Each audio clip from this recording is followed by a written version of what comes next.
छः को छः नेता एवं अयोग्य किछि दिन पूर्वर राज्य राजनीतिर चर्चित थिबा एवं बेस दबदबा रखुथिबा एभली किछि नेता जो माने एबे संपूर्ण रूपे निष्क्रिय हो जाइछन्ति।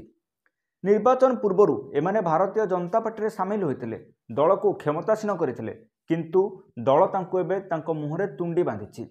पार्टी खोलिले पद जीवार भय मध्य रहुछि।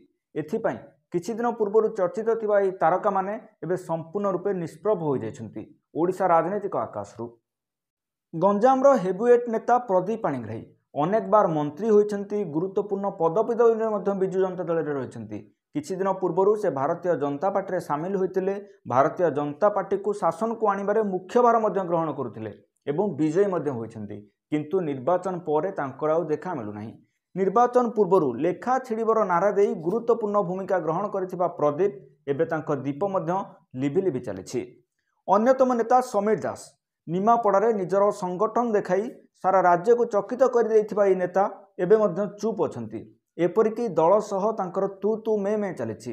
निर्वाचन रे से लढी नथिले, दल तांको एक गुरुत्वपूर्ण पदपदवी देबो बोली कहितला, किंतु एपर्यंत ताहा मिली पारला नाही, जेउथिपई समीर मध्य खपा अछंती, किंतु ऊपर को कौनसी स्पष्ट संकेत मध्य देउनाहांती। सेहीपरि विजु जनता दलर अन्यतम प्रतिष्ठाता सदस्य प्रसन्न पाठशाणी निजकू जड़े प्रभावशाली कहूथिबा समय रे से मध्य भारतीय जनता पार्टी सामिल होइतिले, तांकू मध्य पदपदवी मिली नाही, किंतु से भी एक प्रकार निष्प्रभ हो जाइछन्ति। राजनीतिक आकाश रे तांकर आ बयानबाजी देखिया पय मिलु नाही। मीडियार बूम देखिले पार्टी खलखल होउथिबा प्रसन्न बाबांक मुह एबे एक प्रकार चुप हो जाइछि। केवल एतिकी नुहंती, खोर्धार तथा ओडिशार बाहुबली विधायक कुआ जाउथिबा प्रशांत जगदेव जेउठी थांतु ना कहीं निर्वाचन जितबार कला तांको एक प्रकार माहिर करिछि, किंतु निर्वाचन पूर्वर से भारतीय जनता पार्टी रे सामिल होइतिले।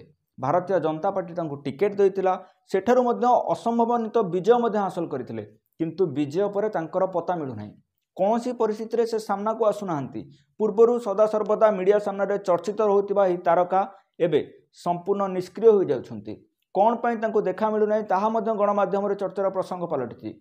केवल से एका नुहंती, जहां को भरोसा करी से भारतीय जनता पार्टी रे सामिल होइतिले, भुवनेश्वर सांसद अपराजिता षडंगीकर मध्य कौनसी पता मिलु नाही। एहीपरि नेतांक तालिका खूब लंबा।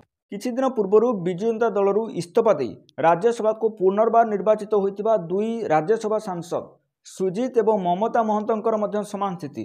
सेमाने निर्वाचन जितिले, किंतु ता परठारो आ सामना को आसुनाहांती। कौनसी दलीय कार्यक्रम रे मध्य उभयों को देखिबा पय मिलु नाही, जहाँ एबे अनेकों हतचकित करिछि। किंतु प्रश्न उठुछि, पूर्वर राजनीति रे निजर दबदबा रखुथिबा एवं प्रतिष्ठित थिबा ई नेता माने एबे कोन पय चुप हो जाइछन्ति, ताहा समस्तंकु आश्चर्य करुछि। हुए तो आगामी दिन रे एमाने राजनीतिर पाणीपाग को बदलाइबार